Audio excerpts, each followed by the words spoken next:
31 de dezembro, seja muito bem-vindo ao último dia do ano de 2023. Desejamos que este tenha sido um bom ano e que o próximo seja repleto de muitas realizações. Neste dia fazemos o balanço de 2023, um ano marcado em primeira linha pelas guerras na Ucrânia e no Médio Oriente. Dentro de portas, o país passou por grande agitação social e política. As manifestações, greves e paralisações foram uma constante. Professores, pessoal não docente, médicos, enfermeiros e trabalhadores de transportes públicos fizeram o braço de ferro com o governo e administrações. Na região, a agitação também se fez sentir. Está-se a ver que não é só a escola pública de qualidade está a ser atacada, mas também o nosso direito à greve e o direito à manifestação. E não é este tipo de sociedade que nós queremos deixar, nem para os nossos alunos, nem para os nossos filhos. Nós não queremos que os nossos alunos passem rápida e substancialmente na escola para depois serem trabalhadores precários, a receber salários de miséria ou terem que emigrar. Não é isso que nós queremos para os nossos alunos e para os nossos filhos, por isso estamos a lutar por uma escola de qualidade máxima e para isso é fundamental mais investimento na escola pública e menos para dar milhares de milhões de euros a banqueiros, à corrupção. O tempo de serviço que nos foi roubado e que nunca nos foi reposto. Temos a questão da progressão na carreira de muitos docentes e depois tantas outras questões relacionadas com o próprio salário. Os pais realmente estão do nosso lado e concordam perfeitamente com a nossa luta, acham que a nossa luta é justa e nós estamos ao lado dos alunos e dos pais. O Sr. Ministro continua intransigente, prepotente, sem abertura para a negociação. Aquilo que traz para a mesa é sempre o que ele acha que é realmente o ideal para nós e para a escola pública e não há nada de ideal. Nós somos o suporte e a base da sociedade. Portanto, se o Sr. Ministro não olha para nós, se não cuida de nós, não sei aquilo que irá acontecer à escola pública. E quando é que acham que, de facto, poderemos chegar a um consenso entre o Ministério da Justiça e o Isto tem que perguntar à Ministra da Justiça, como é lógico. Também a gente nem sabe quem ela é, verdade seja dita, que a gente mal a conhece. A outra veio cá uma vez a Penafiel, nem nos veio visitar, porque disse que não era oportuno. Continuamos assim, cada vez mais velhos, cada vez mais cansados, cada vez mais desmotivados e cada vez menos. Os sindicatos estão em negociações com o Governo. Espero que de lá saia alguma coisa que venha resolver realmente esta situação, que melhore os contratos dos médicos, as nossas carreiras e que faça com que haja uma diminuição de médicos que saem do Serviço Nacional de Saúde e um aumento que haja mais pessoas a quererem vir para trabalhar para o Serviço Nacional de Saúde. Ao descontentamento generalizado, somaram-se casos e casinhos que originaram desconfiança em relação às instituições públicas. Secretários de Estado e ministros demitiram-se. António Costa considerou não ter condições para se manter no cargo depois de ter sido aberto um inquérito no âmbito da Operação Influencer, que envolve suspeitas de crimes de tráfico de influências do seu ex-chefe de gabinete do Ministro das Infraestruturas e do seu amigo Diogo Lacerda Machado. Em causa está a instalação de um centro de dados em Sines e negócios de lítio e hidrogênio. O governo está em gestão até às eleições legislativas marcadas para o próximo mês de março. É, porém, meu entendimento que a dignidade das funções de Primeiro-Ministro não é compatível com qualquer suspeição sobre a sua integridade, a sua boa conduta e, menos ainda, com a suspeita de prática de qualquer ato criminal. Por isso, nesta circunstância, obviamente, apresentei a minha demissão. Eu nunca ouvi falar deste processo, não desconhecia a existência do processo, o que, aliás, é natural. Constato por uma nota do Gabinete de Imprensa da Procuradoria-Geral da República que é aberto, ou foi aberto, um processo crime no Supremo Tribunal de Justiça que me envolve.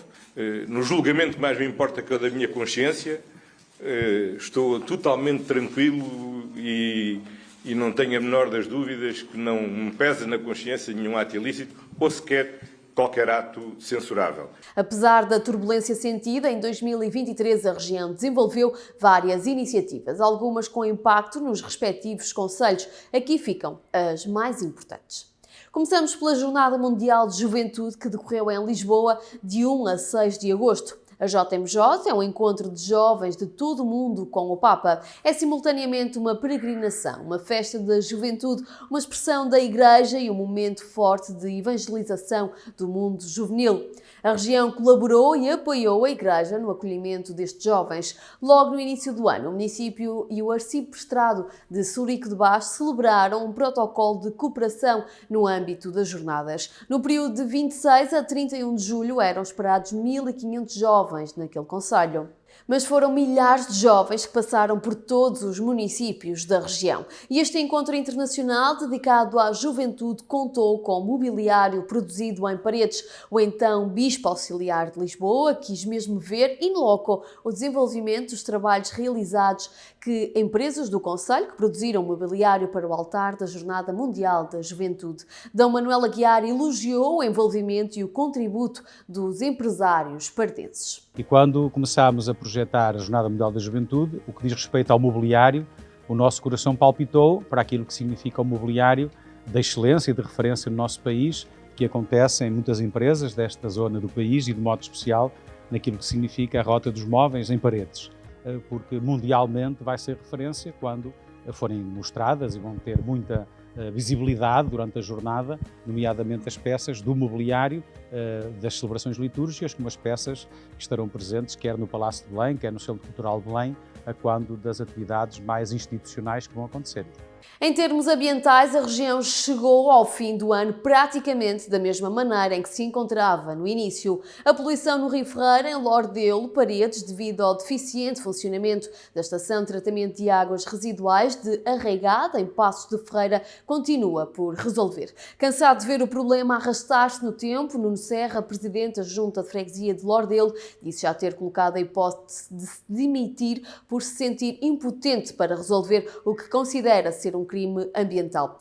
A verdade é que sinto-me completamente impotente, tristíssimo com esta situação toda. Já me apeteceu imensas vezes demitir-me porque, de facto, chego à conclusão que não estou aqui a fazer nada.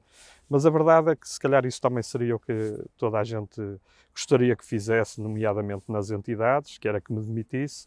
A verdade é que não o faço porque eu ainda acredito que consigo fazer com que o bem impere sobre o mal.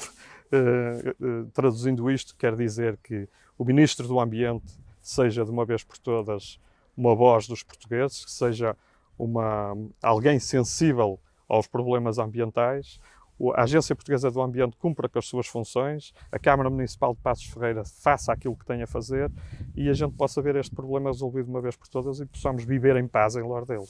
Apesar da poluição naquele curso de água, o Presidente da Câmara de Paredes anunciava em abril a criação de uma praia fluvial no Parque Urbano de Lordelo, no âmbito da recuperação das margens daquele rio entre o Castelo dos Alcoforados e Penhas Altas. Alexandre Almeida adiantava entrar em funcionamento uma etar provisória em Arraigada. Já definitiva, dizia, deverá ser uma realidade daqui a cerca de 2 anos. Já há muito tempo que nós queríamos desenvolver, portanto vai permitir requalificar as margens, requalificar alguns moinhos que temos. É um projeto que se vai desenvolver desde a Torre dos Alcoforados até depois de Penhas Altas, ainda é uma extensão bastante grande. Vai mudar com técnicas de engenharia ambiental, mudar muito daquilo que é as margens e alguns açudes que aquilo tem, e vai permitir também a criação de uma praia fluvial no Parque de Lordelo e, portanto, vai melhorar aquele Rio Ferreira, que nós esperemos que agora, com esta etar provisória e depois com o último investimento que vai ser feito na etar, que realmente possamos tirar o máximo proveito daquele espaço, que é um espaço lindíssimo. Em março, a distrital do PSD do Porto solicitou aos deputados eleitos pelo distrito que questionassem o governo na Assembleia da República sobre estudos concretos e objetivos da futura etar de Arraigada, em Passos de Ferreira. Em nota enviada ao Novo Canal, aquele órgão político referia que as estruturas sociais-democratas envolvidas neste processo admitiam processar criminalmente, através das entidades da União Europeia, a Câmara de Passos de Ferreira, porque desconhecem, afinal, onde pairam os 5 milhões de euros recentemente investidos naquela obra. Em abril, o Presidente da Câmara de Paredes sublinhou os investimentos de água e saneamento que estavam a ser realizados em Recarei, Sobreira, Beira e Louredo. A esse propósito, o autarca destacou que mais investimentos iriam ser efetuados no concelho já ao abrigo do quadro comunitário 2030. Já estávamos a fazer investimentos, esses investimentos são para continuar. Numa primeira fase, enquanto não tivermos acesso ao volume que vamos ter de apoio comunitário para fazer obras, o que vamos fazer é todos os excedentes que o SEMAS libertar serão aplicados em investimentos, uma vez que quem suporta o financiamento do resgate é o município. Portanto, agora o forte de investimentos será com o Portugal 2030 e com a verba que estamos à espera que seja ainda considerável para a realização de investimentos em saneamento. Em junho, e para sossegar os ânimos dos contestatários, Alexandre Almeida anunciou que a autarquia ia requerer um estudo de impacto ambiental à unidade de valorização de resíduos orgânicos prevista para a zona industrial de Parada Baltar. O autarca afirmava então que, o mesmo não sendo necessária a apresentação de estudo de impacto ambiental para este tipo de equipamentos, a Câmara decidiu avançar com esse mesmo estudo.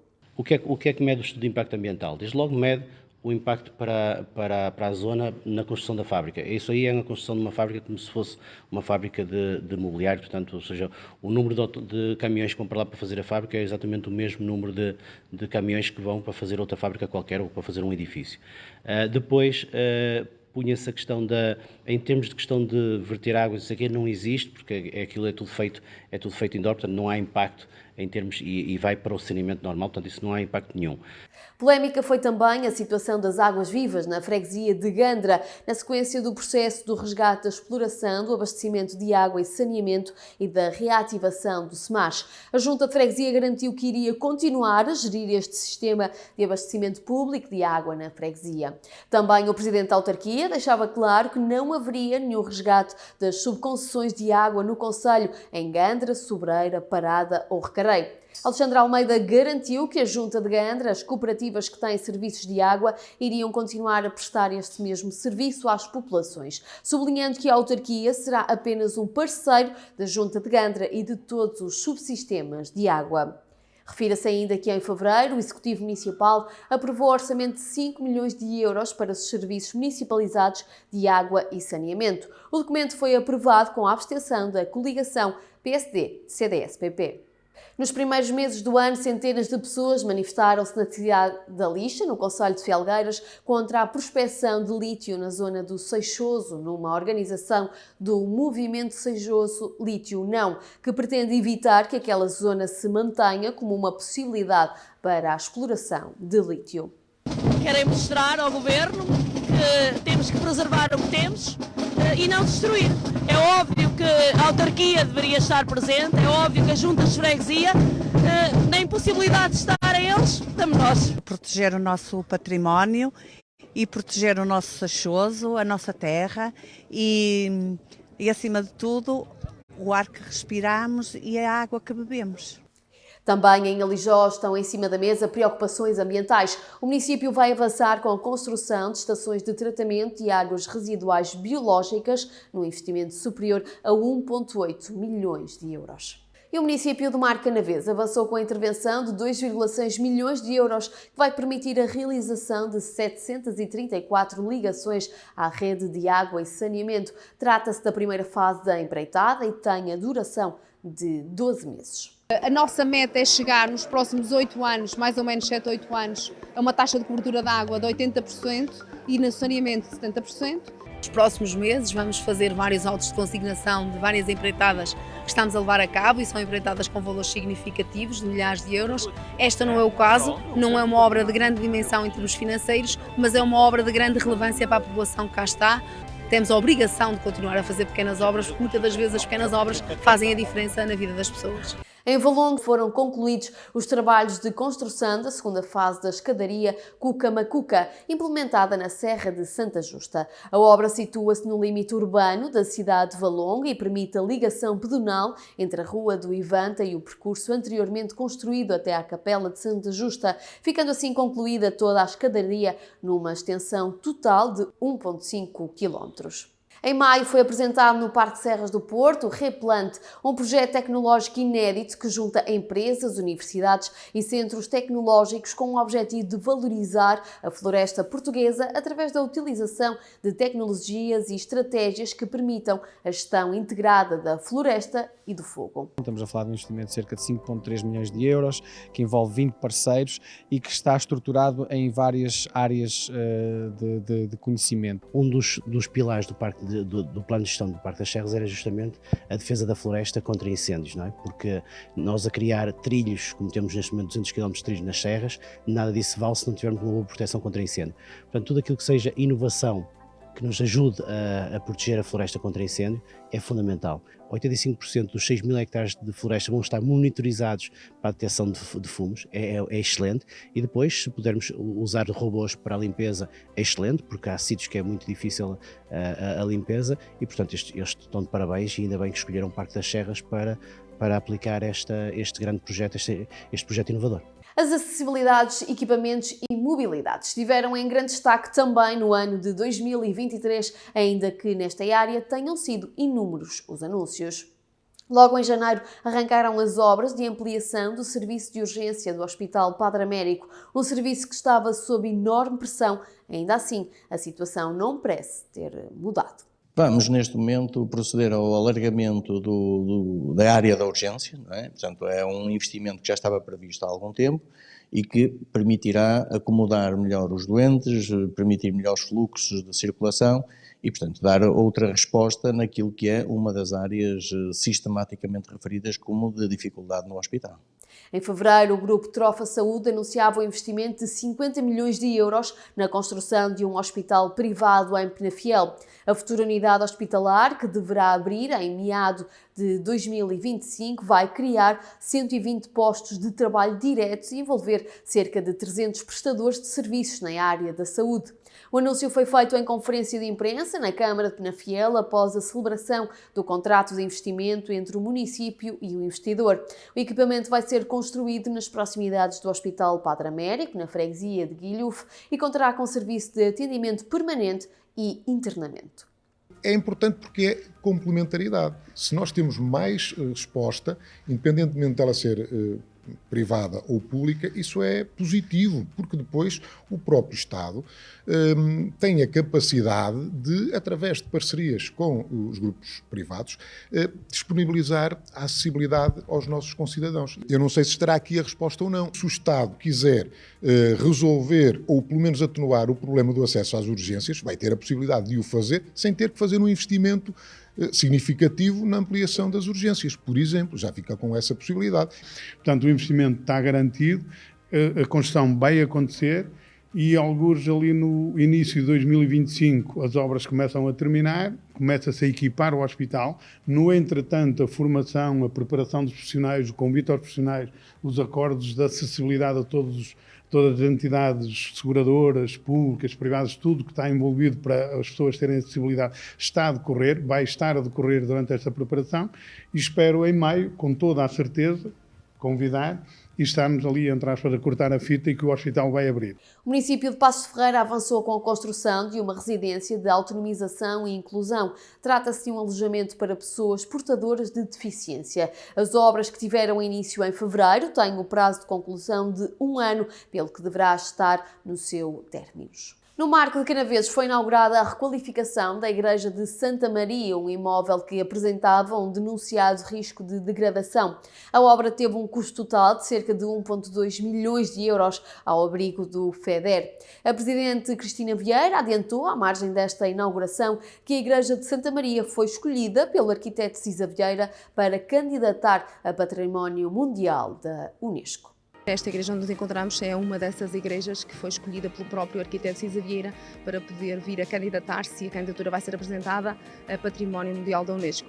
Em Hermesinde, Valongo, o Museu da Magia abriu as portas em fevereiro. O Dia Mundial do Mágico foi assinalado com a inauguração oficial e abertura ao público daquele espaço que acolheu a Gala da Magia, iniciativa que contou com a presença de diversos profissionais da magia reconhecidos a nível nacional e internacional. É mais um pretexto para vir ao concelho e à cidade de Hermesinde em particular. Depois, naturalmente, é a criatividade, a energia, a forma como trabalha esta associação que vai ditar o sucesso deste espaço. Este espaço já vai sendo aberto. Hoje é a inauguração, mas já tem vindo há visitas. Torna-me mais emotivo porque é o Dia do Mágico e historicamente estamos a criar uma história em 31 de janeiro de 2023, que é a história do Museu da Magia, oficialmente aberto para o público em geral. Vêm ver magia e vêm aprender magia. Fica muito recheado. Saem daqui também a aprender a fazer magia, que é muito importante. E para nós é uma honra ter o Museu da Magia aberto ao público e que esteja em funcionamento e que ter uma oportunidade neste mundo que ter um bocadinho de magia entre nós, não é? E nestes museus nós podemos consultar e absorver. Há coisas que já não fazem parte da minha geração. Eu não conhecia. Através do museu é um espólio que fica e, no fundo, a nossa história é a nossa cultura. Nas acessibilidades e mobilidade, destaque para a inauguração da estação de Mondinha, em Celurico de Basto. A cerimónia destacou também os azulejos existentes naquele espaço, cuja recuperação era muito ambicionada pelo município e população em geral. E se a preservação do património existente era prioridade, na base do projeto está igualmente a promoção turística do território, que ganhou maior impacto com a recuperação daquela estação.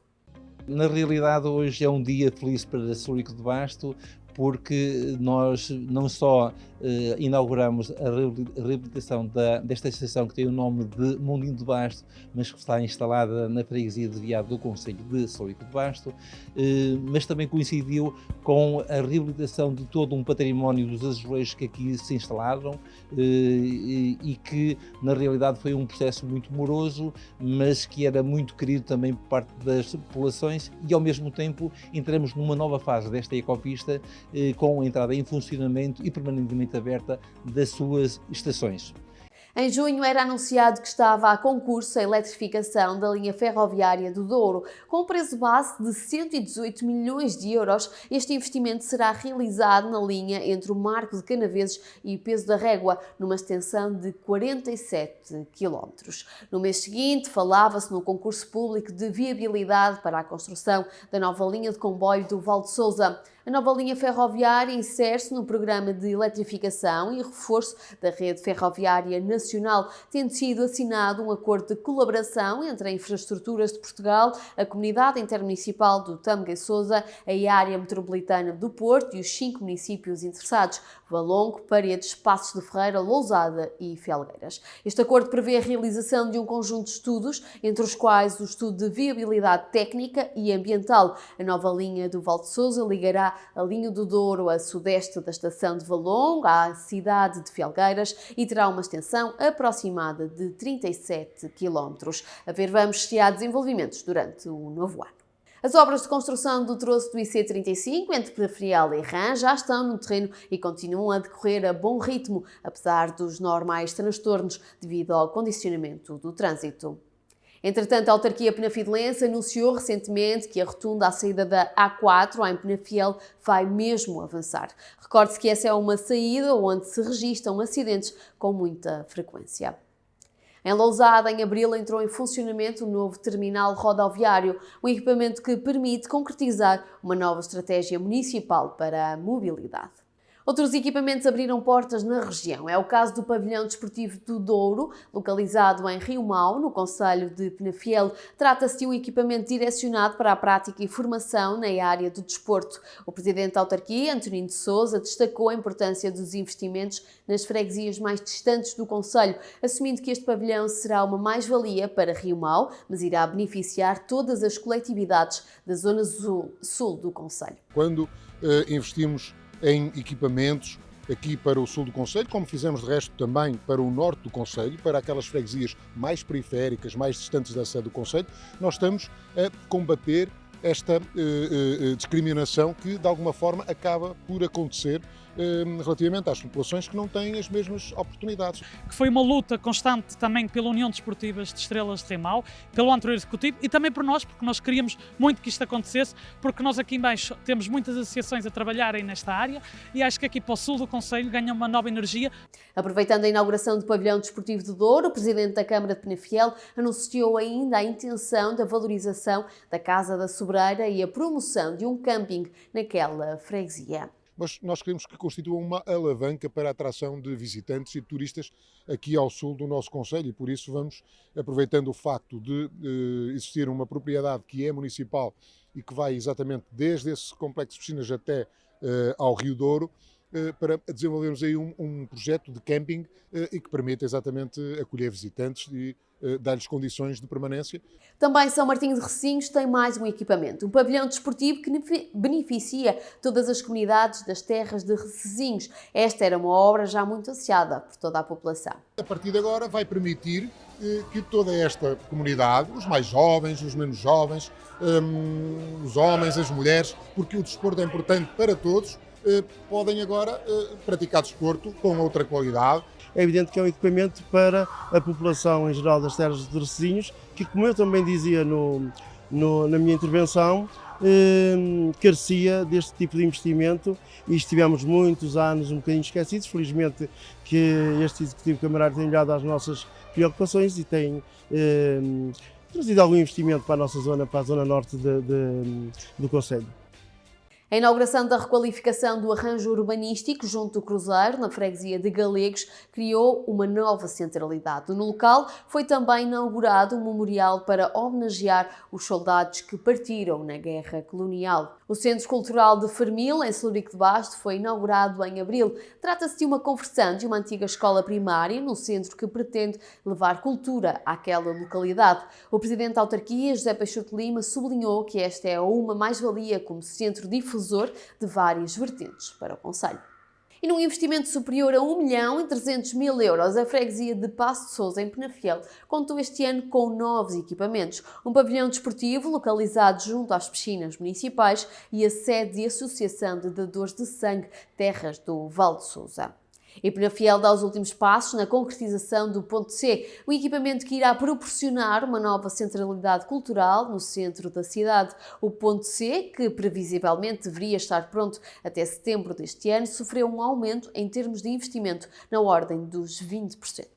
Já foi lançada a obra de requalificação do Mosteiro de Vilela, que irá albergar o futuro Museu do Mobiliário de Paredes. O custo da obra ronda os 3 milhões de euros e deverá estar concluída no prazo de 2 anos. De acordo com o Presidente da Câmara, trata-se de um passo importante para Vilela, para o concelho e para o país, uma vez que irá representar a indústria do mobiliário, fazendo posteriormente uma ligação ao turismo industrial que a autarquia afirma estar já a implementar. Ter a pena realmente ter esta pérola e não poder poli-la e não poder pô-la ao serviço da população. Foi aquilo que fizemos, começamos por desenvolver os projetos daquilo que poderia ser realmente o Museu do Mobiliário, como é que o devíamos organizar, ter uma parte para exposições permanentes e outra parte para exposições itinerantes, ter uma parte de cafetaria, uma parte de restaurante, para juntar aqui a cultura à parte lúdica e sempre respeitando as traças, não mexendo com o exterior do edifício. Vamos começar a ver a obra nascer e a crescer e todos já, não só a população de Vilela, mas com certeza de todo o concelho, estava ansiosa para ver um edifício tão bonito recuperado.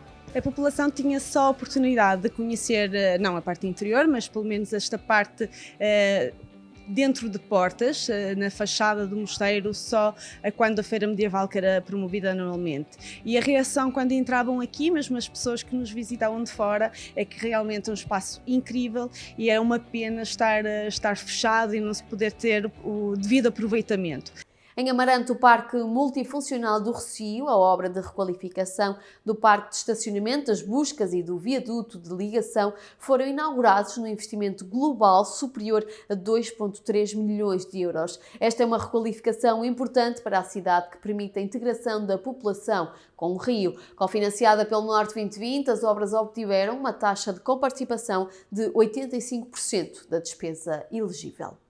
Entretanto, ainda em Paredes vai ter também uma estrutura de apoio a idosos. Vai nascer em Bitarães para 36 utentes, com serviço de apoio domiciliário para outros 40, num projeto orçado em quase 2,5 milhões de euros. O lançamento da primeira pedra decorreu na urbanização do Souto. O prazo de execução é de 2 anos. Não podíamos, pelo facto de termos uma obra de 2 milhões e 400 e qualquer coisa, e só receber 1 milhão e 600, não podíamos por 800 mil euros perder os 1.600.000. E então foi isso que nós fizemos, estudamos com as IPSS uma forma de eles se financiarem a médio prazo e nós assumirmos o custo do financiamento da obra e depois esperamos que as IPSS, com o normal funcionamento da obra, ela seja sustentável. A Câmara Municipal de Sinfãs lançou a concurso a obra de remodelação do posto da GNR daquela vila, num projeto com um valor base a rondar os 851 mil euros. O objetivo passa pela promoção da segurança e aumento da eficácia no que concerne à atuação da GNR no concelho. Em outubro, o Ministro da Administração Interna, José Luís Carneiro, presidiu em Penafiel as comemorações do 30º aniversário do Comando Territorial do Porto da GNR e deixou a mensagem de um investimento forte nas forças de segurança, nomeadamente naquilo que são as condições de trabalho, com melhoria nos meios e no reforço de verbas para os profissionais do setor. José Luís Carneiro deixou ainda aberta a porta a possíveis entendimentos com a autarquia para o melhoramento do quartel da GNR de Penafiel. Agora é esperar pelo próximo governo. O Concelho de Penafiel é um concelho que tem na Guarda um parceiro e uma instituição que tem presença aqui em Penafiel com uma estrutura muito relevante, e no Distrito do Porto temos mais de 35 milhões de euros destinados ao Distrito para investir em infraestruturas e equipamentos. A prioridade do investimento vai, em regra, para a avaliação onde as condições são mais, digamos, degradadas e onde há maiores riscos de segurança e de incerteza. É um assunto para o qual nós temos toda a disponibilidade para podermos também dialogar com o município.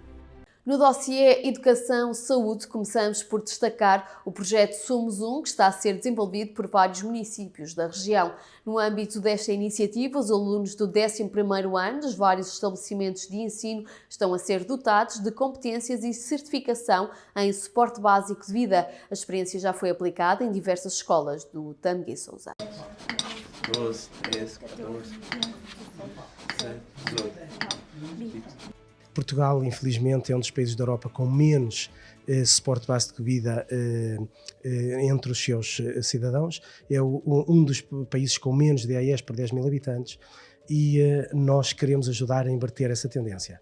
E nada melhor do que começar com os jovens. Nós não podemos ter médicos em todas as esquinas, isso é uma frase comum, mas não podemos. Nós não podemos ter uma VMER por concelho, mas podemos fazer com que todo o cidadão tenha a capacidade de fazer suporte básico de vida, de identificar uma situação potencialmente fatal, saber ligar 112, saber dizer o que é que se está a passar, quais são os sinais de perigo, e para que se possam ativar melhor os meios e, acima de tudo, para que ele consiga fazer o básico, que é o suporte básico de vida. E quando eu digo aqui básico, é no sentido de essencial, de primordial.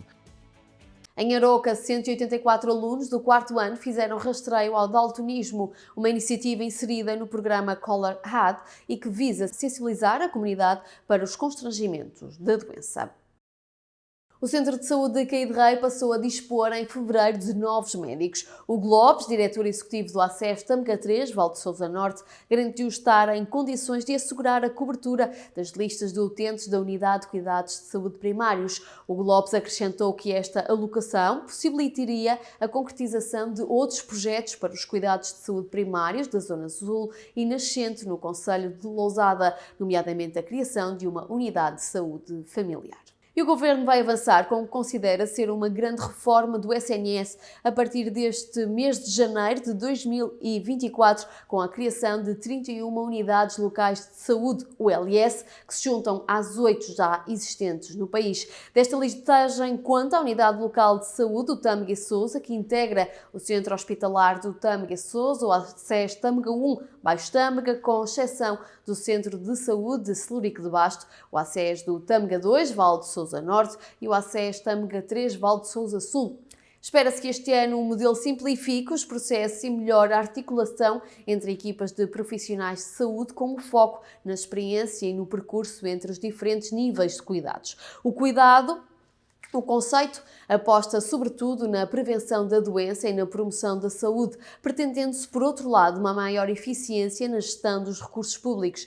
Por isso, os municípios serão chamados a participar no planeamento, organização e gestão do funcionamento. O objetivo é potenciar a proximidade e a gestão em rede.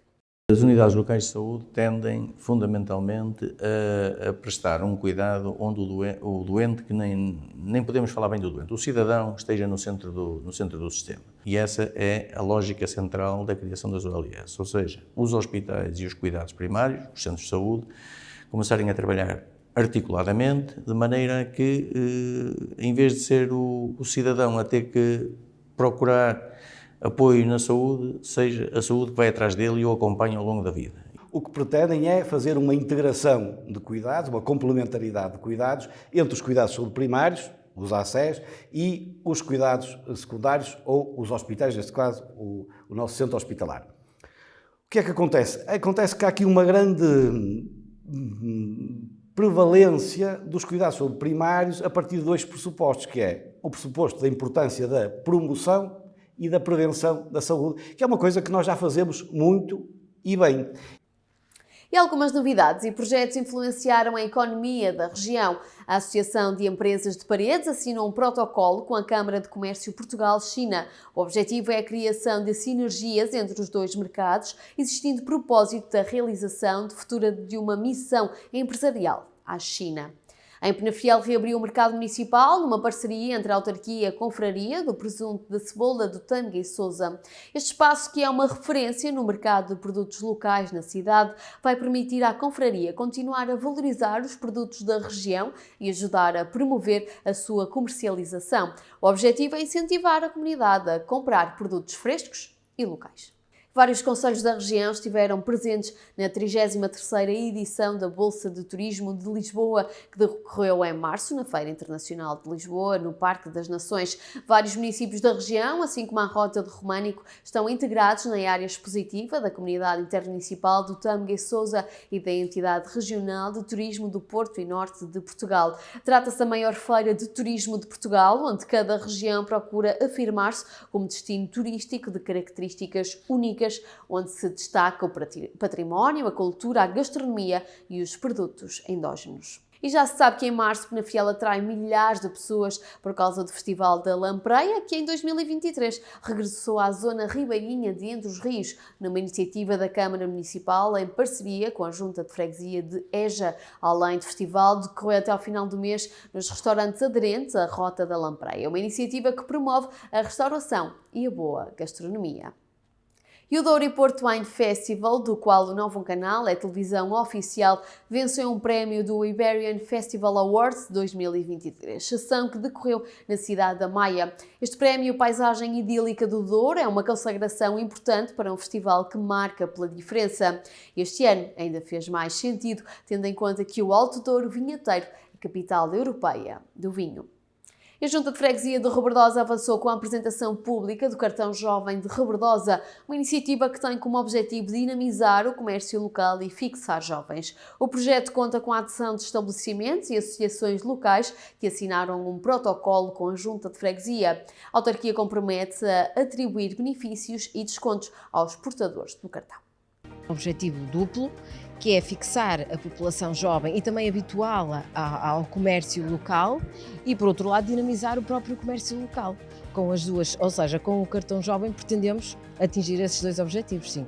Vai desde as lojas tradicionais de comércio tradicional, roupas, orivesarias, mas também vai para materiais de construção, para ginásios, para ateliês de fotografia, casas de vinho, por isso nós quase englobamos quase todo o comércio local existente aqui em Rebordosa, sim. E de facto penso que isto é uma mais-valia, é uma inovação aqui em Rebordosa e penso que é uma mais-valia para todos os jovens da nossa cidade poderem adquirir produtos e bens essenciais a preços obviamente melhores.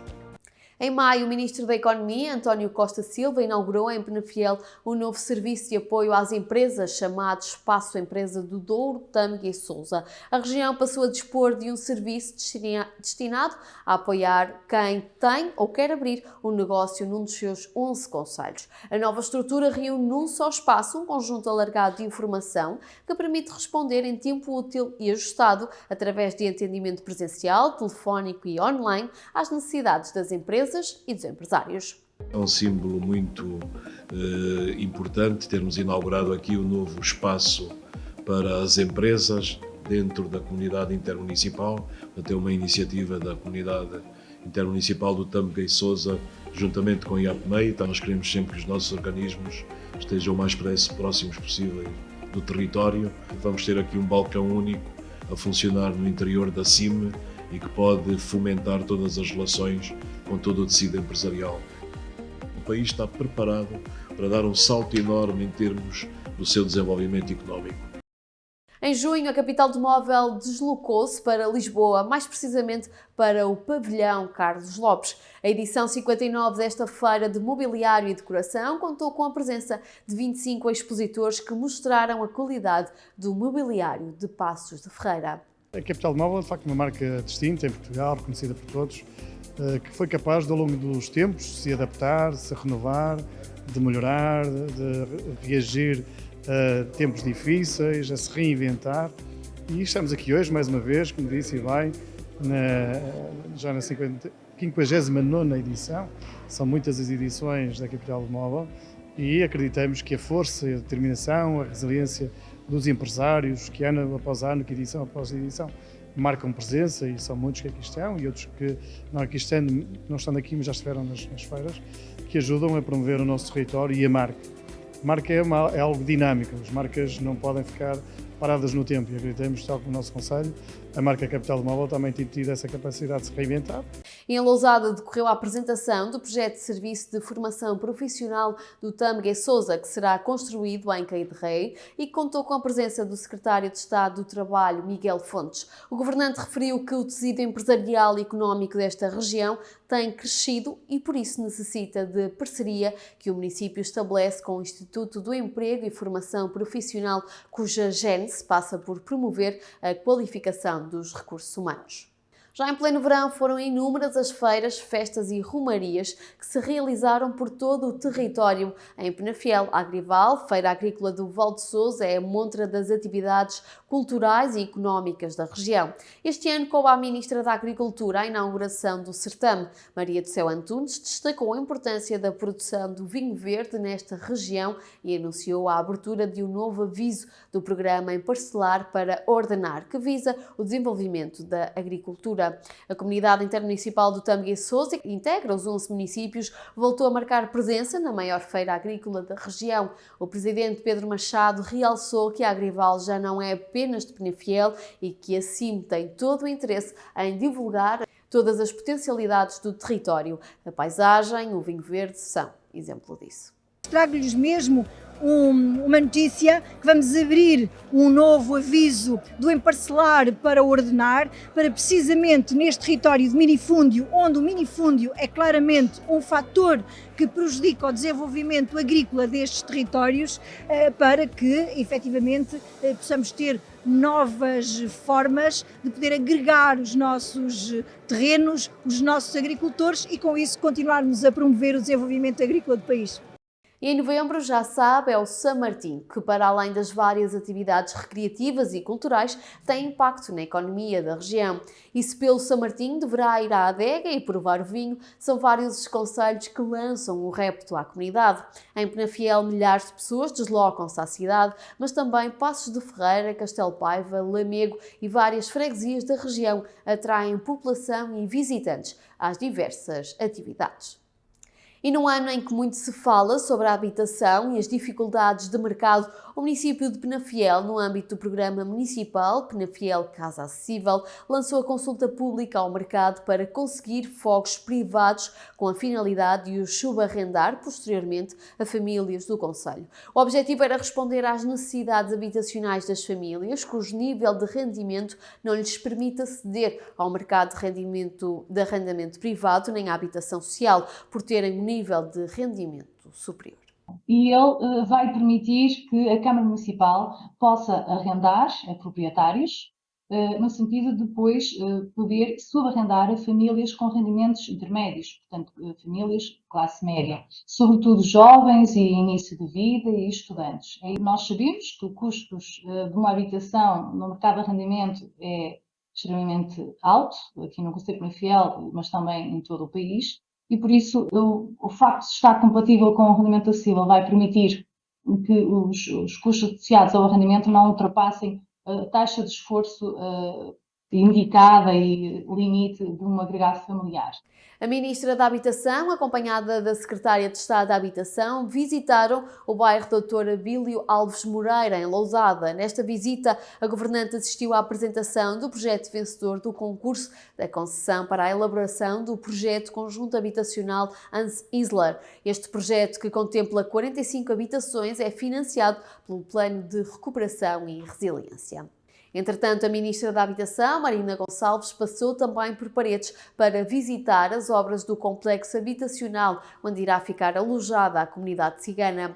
A governante enalteceu o facto de, ao lado da estrutura que está em construção e para onde vão ser transferidas as famílias da comunidade cigana, o município ter optado por construir um outro bloco habitacional direcionado para a classe média e para os mais jovens. O chefe do Executivo pardense garantiu que estas habitações deverão ficar prontas em 2024 e esclareceu que foi feito um trabalho prévio para preparar a comunidade.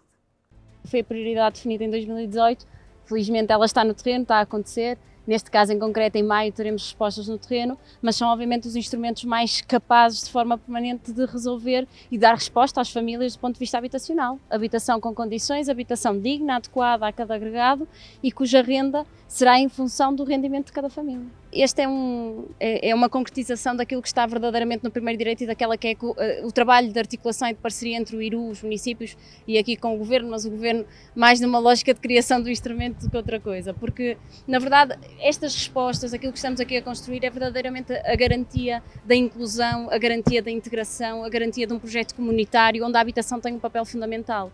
Nós aquilo que vamos aqui garantir é que as famílias, neste caso da comunidade cigana, que não vivem em condições dignas, e para nós é evidente, vamos garantir que efetivamente elas podem viver em condições dignas, integradas, com um conjunto de respostas que já aqui vimos, o Sr. Presidente já o referiu, que vão acrescentar, aliás, e vamos ter um conjunto de respostas adicionais no terreno aqui ao lado, também para a classe média, para os mais jovens, e é a melhor forma de podermos integrar, é termos todas as mesmas condições, a mesma habitação e termos um projeto onde todos somos parte dele, que é fundamental, e onde acaba por haver aqui uma convivência saudável que é fundamental para qualquer processo de habitação.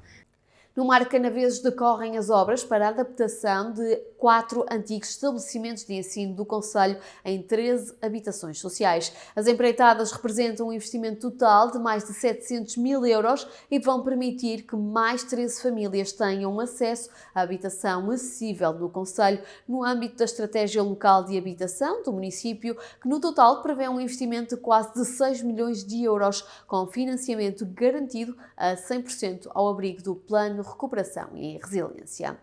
Na Proteção Civil, destaque para as mudanças no dia-a-dia das corporações de bombeiros. Os 18 comandos distritais de operações e socorro, os CDOs, foram substituídos por 24 comandos subregionais, uma mudança que mereceu críticas da Liga dos Bombeiros e da Federação do Distrito do Porto. Não é apenas e só a Liga e as federações estão contra, porque tanto uma instituição quanto outra representam os bombeiros portugueses, ou seja, de uma forma geral, a grande maioria dos corpos de bombeiros estão contra esta alteração que terá reflexos no âmbito operacional. E esse é o motivo que nos levou a tomar esta decisão depois de muito ponderada.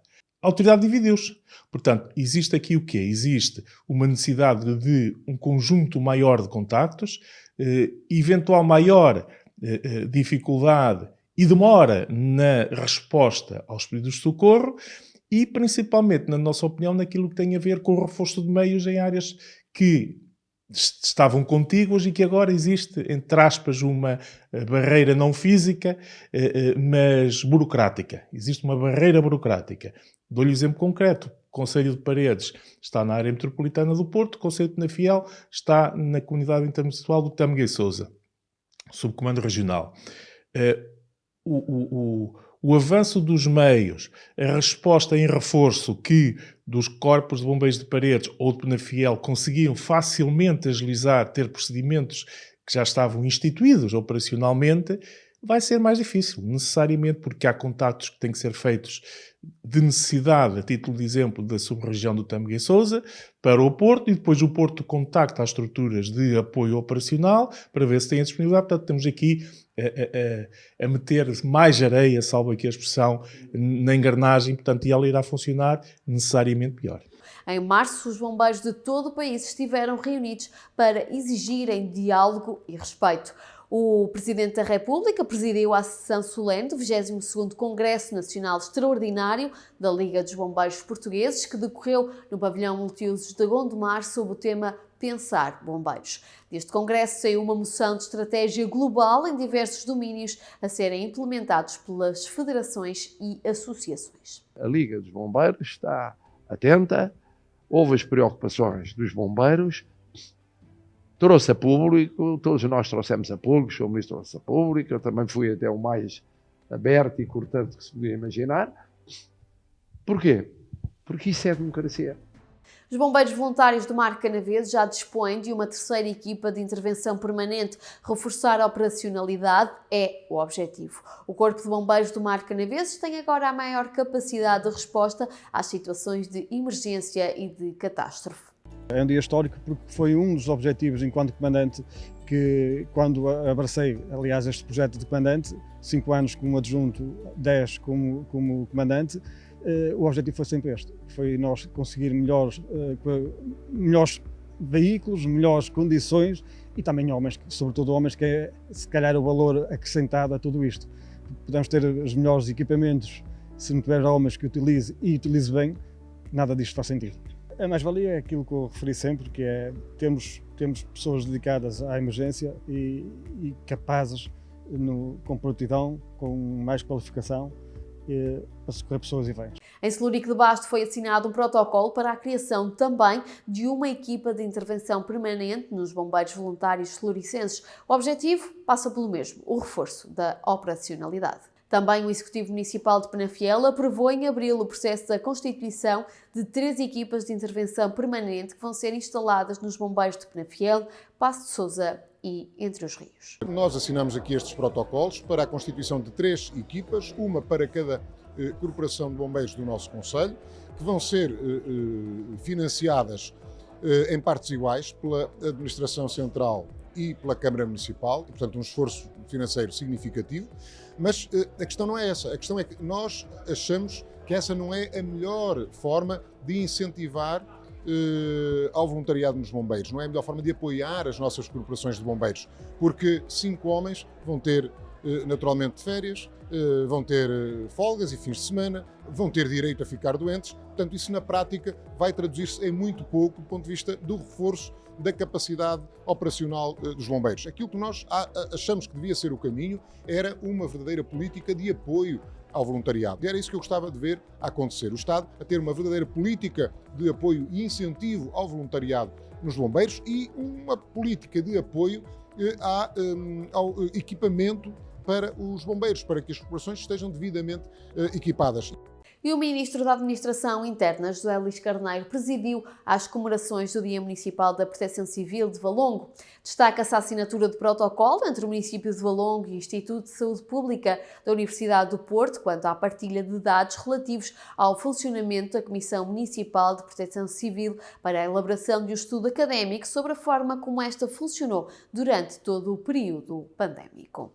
Em termos culturais, destaque para Celurico de Basto pela realização da Festa Internacional das Camélias, flor que se encontra em abundância nas áreas ajardinadas da vila e em várias casas históricas do concelho, motivo pelo qual é conhecido como Capital das Camélias. O evento, que decorre em março, é organizado pela autarquia e conta com a colaboração dos habitantes locais. O festival este ano teve como tema a sustentabilidade e pretendeu ser um observatório vivo desta flor tão típica da região. Portanto, é uma festa que envolve a comunidade, que é isso que a caracteriza, portanto, está a correr muito bem.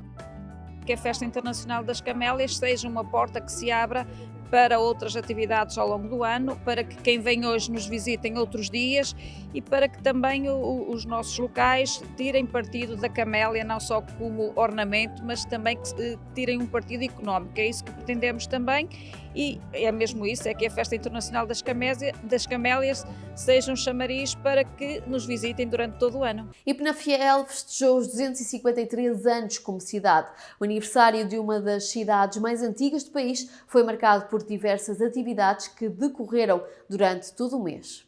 A Rota das Sarjeiras em Flor regressou a Rezende e a autarquia promoveu visitas guiadas para dar a conhecer a comunidade, o território, a paisagem e a gastronomia. Por Penafiel, Entre os Rios ganhou luz com as Endoenças, uma iniciativa que se realiza todos os anos por altura da Páscoa e que atrai milhares de pessoas àquela zona do concelho de Penafiel, recortada pela iluminação de velas ao longo das ruas, nas casas e nas margens dos rios Tâmega e Douro. O município de Penafiel assinou um protocolo de cooperação internacional com o Instituto Piaget de Angola, mas que será alargado no futuro próximo ao município de Benguela. O passo inicial foi dado com a secretaria e com a sua internacionalização. Neste protocolo, Penafiel vai receber estagiários angolanos e vai continuar os processos de levar para fora de portas o Festival Literário Escritaria, bem como irá angariar livros para a construção de uma biblioteca móvel em Benguela.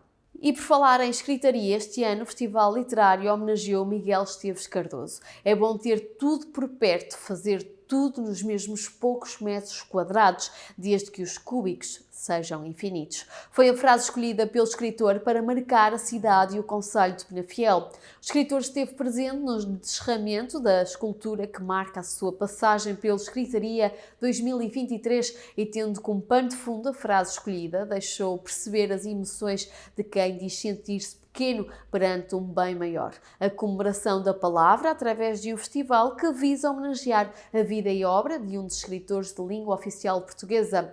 Por Penafiel passaram várias personalidades que mantêm fortes ligações ao escritor. Exemplo disso são os intervenientes do programa Noite da Má Língua e o grupo musical Sétima Legia. É uma honra ser Penafiel a dar-me. É uma coisa tão honrada, com tanta honra, com tanto brio e com tanta vaidade justa, que é para mim uma honra, um reles escritor de Lisboa, lembrar-se de uma coisa grande de uma coisa pequenina. Penafiel, as primeiras impressões são importantíssimas, porque uma pessoa pode ficar muitos meses num sítio, mas são os primeiros segundos que determinam se uma pessoa se sente encantada, segura, se inspira. E Penafiel inspira. Há casas, passámos casas que parecem romances já à espera de ser escritas, uma com os muros altos, e também ajuda muito a ver as coisas pela primeira vez. Não se pode desperdiçar isso. E, portanto, devíamos ter esse trabalho, porque é maravilhoso os primeiros segundos quando se chega a um sítio. Não é preciso ficar lá uma hora, basta os primeiros 5 minutos é logo. Acho que vou-me lembrar para sempre. E cada segundo desses parece uma coisa. Mas para mim, vocês vão todos para casa, para as vossas vidas esquecem-se, limpam da vossa memória. Mas para mim, este é o momento que vai ficar para sempre.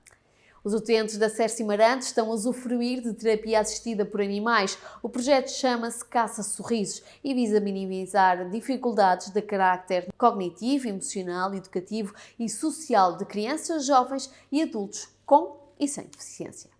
E a Juve Bombeiros Entre os Rios realizou uma campanha de angariação de bens para apoiar as vítimas do sismo na Turquia e na Síria. Ao quartel chegaram inúmeras doações. Toque de Amor é o nome do grupo de mulheres do Concelho de Paredes, criado para promover ações de cariz social. O movimento ganhou dinâmica e contagiou a comunidade. O grupo entregou no IPO do Porto a primeira de 7 camas e outro tipo de material que irá contribuir para aumentar a qualidade de vida dos doentes e dos seus familiares ou acompanhantes. Começámos a pedir aos empresários que nos ajudassem com verbas monetárias, para que todo o valor angariado nas inscrições do jantar pudesse ser para a doação do IPO. Nós temos muitos acompanhantes que ficam a acompanhar jovens no meu serviço e que não temos muitas condições para oferecer aos pais desses jovens. E isto vem nos ajudar muito, vem dar conforto para os pais ficarem com os filhos. Mais um contributo que nós temos crianças internadas também no nosso serviço e adultos, dada o que fazemos, não é? E os pais, portanto, com este tipo de cama é muito mais confortável do que as que temos e vai-lhes dar muita mais descanso, não é? E apoio durante a sua estadia aqui, que por vezes é muito prolongada. Penafiel implementou um projeto inovador de rastreio de saúde oral sénior. No âmbito deste projeto, cerca de 1000 utentes das IPSS do concelho vão usufruir durante 6 meses de rastreio oral gratuito e, consequentemente, de tratamentos dentários. Será utilizada a tecnologia BlueStain, que permite a recolha e análise imediata de células do corpo humano de forma rápida, não invasiva e indolor. Amarante recebeu o selo de mérito do movimento Cuidar dos Cuidadores Informais na segunda edição da rede de autarquias que cuidam dos cuidadores informais. O programa Amarante, a cuidar de quem cuida, já apoiou mais de 200 cuidadores informais no concelho. Este apoio é prestado através de consultas de psicologia, aconselhamento jurídico, sessões de bem-estar e relaxamento, yoga e gestão emocional. Em Baltar, Paredes, 200 atletas juntaram-se para participarem numa prova de obstáculos que teve por finalidade angariar fundos para apoiar jovens carenciados que pretendam praticar desporto. Nessa altura, o cartódromo de Baltar deixou de ter motores para ver a superação de obstáculos solidários. Infelizmente estamos num ano muito difícil, que não temos um torneio que vai haver, não tem, por exemplo, um simples 20 euros para que esses jovens possam ir fazer o torneio em questão. E esta causa é para ajudar aqui em Baltar todos os jovens que queiram fazer algum tipo de ou desporto ou aquilo que seja, e então que possamos ajudá-los dessa forma. E os jovens de Soalhães, no Mar Canaveses, efetuam visitas aos idosos da localidade com o objetivo de os apoiar no combate ao isolamento social. Para tal, juntam-se num domingo por mês para, junto da comunidade, espalharem palavras e sorrisos. Eu gosto. Você gosta de ser visitada, não gosta? Gosto. É normal. Gosto muito de ser visitada. Quem é que não gosta? Quem é que não gosta de ter um bocadinho de carinho, um bocadinho de atenção? Exato. Eu gosto, mas gosto muito, sim senhor. Gosto. É gratificante, é um domingo que começa de uma maneira bastante diferente. Cultivamos amor, damos amor, é maravilhoso. A nossa ideia agora é sinalizarmos os idosos que vivem mesmo sozinhos, para posteriormente, entretanto, em articulação com o Centro Social de São Martinho de Soalhães, que é uma entidade que desenvolve um trabalho fantástico na nossa freguesia, em espírito de equipa, conseguirmos de alguma forma colmatar estas necessidades. Talvez por tudo isto e para atrair boas energias, o pastor evangélico José Adildo esteve em Soalhães durante 91 dias a orar pelo mundo, o que suscitou a curiosidade de muitos. Criar um centro de reflexão e oração em Soalhães para todas as religiões é o sonho deste pastor. Na verdade, eu nasci e fui criado na igreja evangélica, né? Então, eu conhecia muito Deus devido à criação que a minha mãe me fez. Ela sempre leu a Bíblia para mim, sempre foi algo espetacular que a minha mãe me ensinou e meu pai. Porém, pela situação que aconteceu na minha vida, pelo desastre que aconteceu no Brasil, né, e comigo e minha esposa, e quem quiser saber toda a história, só no YouTube tem o meu livro em audiobook, né, no audiobook dá para você saber toda a minha história. Então, devido a essa situação, eu vim para cá, para Portugal, desanimado da vida, querendo parar com tudo. Na verdade, eu queria até me matar. E nesse dia eu estava andando na rua com as poucas moedas para comprar algumas coisas para meus filhos, e um senhor parou e falou comigo: "Você é brasileiro?" Eu disse: "Sou." Ele disse: "Aonde você vai?" Eu falei: "Eu vou ali comprar algumas coisas para meus filhos, né, com essas moedas." E ele disse: "Não é necessário, porque Deus mandou te dar 2 cestas de alimento." O nome dele, ele era um pastor, e o nome dele era Pastor Eduardo. O pastor Eduardo me ajudou muito, me estendeu as mãos, trazia um alimento para minha casa. Em 2022, o Senhor disse para mim: "Sobe no monte e fica lá 91 dias." E eu só obedeci. E tem vindo centenas de pessoas depois que eu obedeci à voz de Deus. Se você ouve a voz de Deus, tudo muda em sua volta. E não poderíamos deixar de fazer referência a alguns episódios registados na região através da intervenção dos nossos políticos. Este ano destacamos a demissão de Susana Oliveira da variação da Câmara de Penafiel. Depois do anúncio, deixou de exercer funções no início de janeiro de 2023, alegando razões político-partidárias que estariam a colidir com a sua vida pessoal e familiar. Apesar de considerar que esta era a decisão certa a tomar, a ex-autarca admitiu que saiu triste. A ex-autarca foi substituída por Joaquim Rodrigues, ex-presidente da Junta de Freguesia de Rio de Moinhos, que assumiu funções de vereador sem pelouros. E para tomarmos uma decisão, há sempre diversos fatores ou motivos que nos levam a ir por um ou por outro caminho. Os motivos político-partidários, e esses serão discutidos no momento e local próprios, e os motivos pessoais e profissionais que partilho hoje aqui convosco. Nestes últimos 13 anos aprendi que é muito importante sabermos interpretar os tempos e conhecer aqueles que nos rodeiam. É importante preservarmos a nossa sanidade mental e física, a bem daqueles que nos são mais queridos, a nossa família e amigos. É importante, caros amigos, mantermos a nossa dignidade e o respeito por nós mesmos. Entretanto, foi instalada uma nova polémica, agora com a eleição de Daniela Oliveira, vereadora da Câmara Municipal de Penafiel, para a presidência da Comissão de Proteção de Crianças e Jovens, CPCJ de Penafiel. A Conselhia do PS pediu a sua demissão daquela comissão por considerar que a autarca estava a acumular ilegalmente 2 cargos. O mesmo entendimento teve a CPCJ Nacional, que num parecer solicitado por Paulo Araújo Correia, concluiu que, a manter-se a atual situação, a mesma não é compatível com o disposto no artigo 5 do artigo 23 da Lei de Proteção de Crianças e Jovens em Perigo. O PSD lamentou em comunicado o aproveitamento político dos socialistas que pretendem fazer deste processo. Até agora são desconhecidos os desenvolvimentos. E a Assembleia de Freguesia de Penafiel chumbou com 5 votos a favor e 8 contra a proposta de desagregação das 6 freguesias apresentadas pelo movimento Novelas Santiago, Santa Marta, Marecos e Milhundos, sempre um processo envolto também em alguma polémica. Em julho, o PSD Valongo veio a terreno manifestar-se contra o aumento dos custos com a construção da futura Câmara de Valongo, projeto integrado na Casa da Democracia.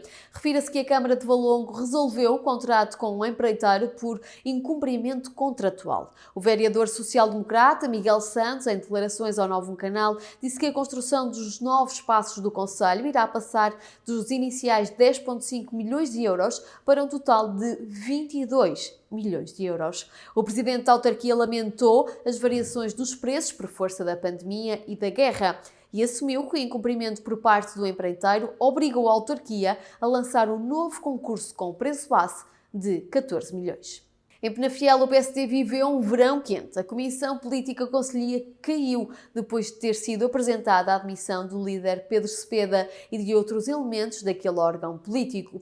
Era então avançada a antecipação de eleições. O mandato da Comissão Política Demissionária terminava a 26 de março de 2024. Em comunicado, o PSD referia que com esta antecipação do processo eleitoral será possível eleger uma nova Comissão Política com legitimidade e tempo adequado para preparar e gerir as eleições autárquicas de 2025. E assim foi.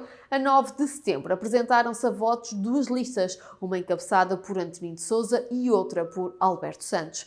Depois de muita discussão e controvérsia sobre os motivos que estariam na base do que foi considerado uma estratégia da equipa demissionária, Alberto Santos ganhou a liderança da estrutura. António de Sousa permaneceu na mesa da Assembleia, cujo mandato termina em março de 2024. Nós tivemos um universo eleitoral nunca visto nesta conselhia, em Penafiel e em poucas conselhias do país, 1.639 eleitores que podiam votar.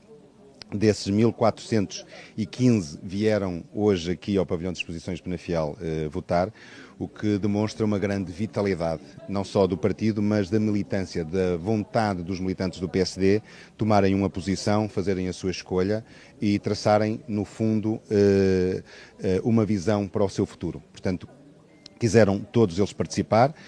A lista B, que eu encabecei, com uma equipa de militantes também conhecida, venceu as eleições por 866 contra 652 da lista A, ou seja, 214 votos de diferença.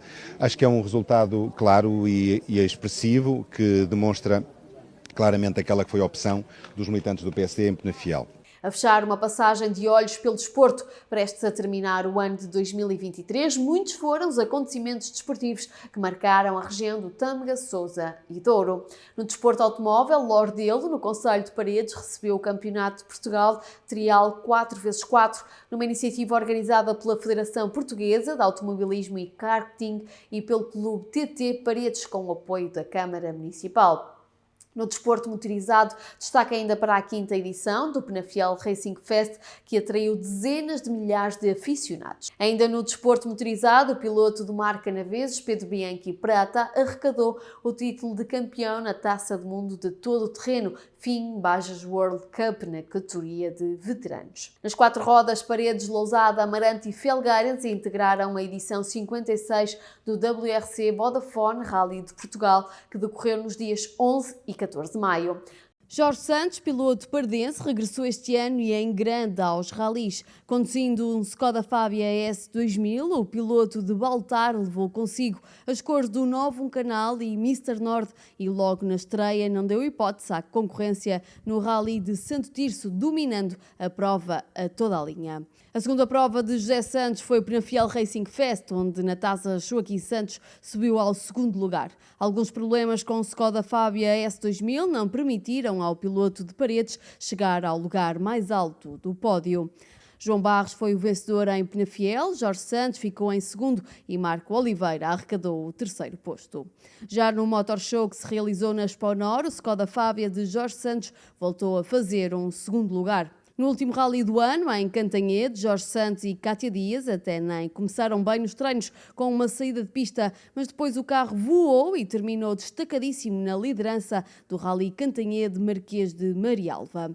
No futebol, o Estádio das Laranjeiras foi palco no dia 7 de maio da final da Taça da Associação de Futebol do Porto, competição disputada entre o Vila Caís e o Futebol Clube Foz. Destaca ainda para a passagem do Amarante Futebol Clube e do Futebol Clube Penafiel para os 8avos de final da Taça de Portugal, prova com data marcada para os dias 9, 10 e 11 de janeiro de 2024. Na área da inclusão, Paredes acolheu mais de 600 atletas do desporto inclusivo para a 4ª edição dos Jogos ANDI, Associação Nacional de Desporto para o Desenvolvimento Intelectual. Já no atletismo, a secção de atletismo do Futebol Clube Penafiel esteve em destaque em várias provas, com vários atletas a arrecadarem várias medalhas em diferentes competições. Destaca-se ainda para o projeto Farfor Running Project, com Bruno Silva a renovar o título de campeão nacional de trail.